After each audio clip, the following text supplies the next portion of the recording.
Welcome viewer, I am Murugan S. This video tutorial describes how to clear cache in Microsoft Edge every time close the web browser.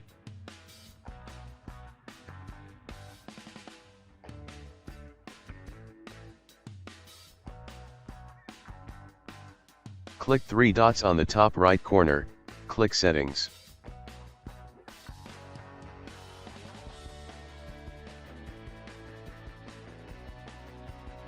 Click Privacy, Search, and Services. Click Choose what to clear every time you close the browser.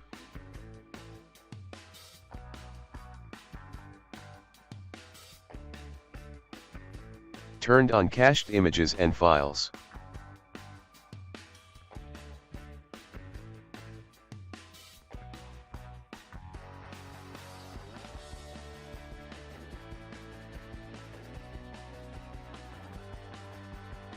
I hope this video tutorial helps to you.